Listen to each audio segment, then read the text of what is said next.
શ્રીરામ યુવા સંગઠન વડોદરા જનસેવાએ જ પ્રભુ સેવા રાષ્ટ્રહિત સાથે કલેક્ટર કચેરી ખાતે આવેદનપત્ર આપ્યું। શ્રીરામ યુવા સંગઠન વડોદરા જનસેવાએ જ પ્રભુ સેવા રાષ્ટ્રહિત સાથે કલેક્ટર કચેરી ખાતે આવેદનપત્ર આપ્યું। બાંગ્લાદેશમાં હિન્દુઓ પર અત્યાચાર, હિન્દુ મંદિરો પર હુમલો કરી તોડફોડ, લૂંટફાટ કરી હિન્દુઓના જાનમાલને નુકસાન કરી હત્યા કરવા સામે સંરક્ષણ આપવા બાબત કલેક્ટર કચેરી ખાતે આવેદનપત્ર આપ્યું। બાંગ્લાદેશમાં ચાલી રહેલા આંદોલને મોટું હિંસક સ્વરૂપ પકડી લીધું છે, જેના કારણે ત્યાં રાજકીય પરિસ્થિતિમાં બદલાવ આવવાના ઈંધાણ સર્જાઈ રહ્યા છે।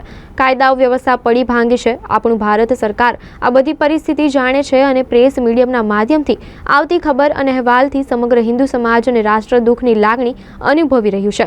કલેક્ટર કચેરી પહોંચી આવેદન આપી રજૂઆત કરી હતી। શ્રીરામ સાથે જણાવવાનું, શ્રીરામ યુવા સંગઠન વડોદરાથી ભારત સરકારને નમ્ર વિનંતી છે કે બાંગ્લાદેશમાં જે હિન્દુઓ પર અત્યાચાર થાય છે, ખૂબ જ દુઃખદ ઘટના છે। અમને સોશિયલ મીડિયાના માધ્યમથી જાણવાનું મળ્યું કે હિન્દુ ધર્મની બહેન બેટી, હિન્દુ ધર્મના મંદિરો, હિન્દુ ધર્મને ફક્ત ને ફક્ત ઇરાદાપૂર્વક ટાર્ગેટ કરવામાં આવે છે।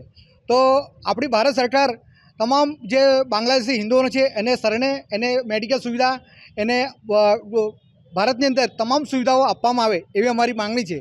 અને જે કંઈ આ લોકો જે ખોટું કરી રહ્યા છે એની સામે પણ કાયદેસર પગલાં લઈ અને ભારતમાં જે વસતા નકલી આધાર કાર્ડ, પાન કાર્ડ બનાવતા છે બાંગ્લાદેશી, પાકિસ્તાની, એની સામે પણ કડક કાર્યવાહી કરે અને દીપમાં તપાસ કરે।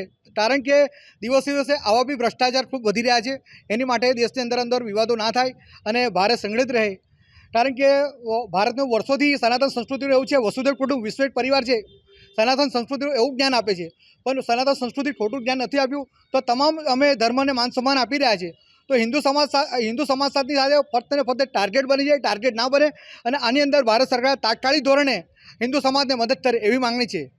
કલેક્ટરશ્રીને જણાવ્યું છે, કલેક્ટરશ્રી થ્રુ તમે ઉપર સુધી તમારી રજૂઆત મોકલશો। અમારી માંગણી એક જ છે કે ભારતની અંદર બાંગ્લાદેશના જે હિન્દુઓ છે એમને મદદ કરવામાં આવે અને તમામ સુવિધા મળે એવી મારી માંગણી છે। વડોદરા શહેરથી શ્રીરામ યુવા સંગઠન, નરેન્દ્રસિંહ પરમાર।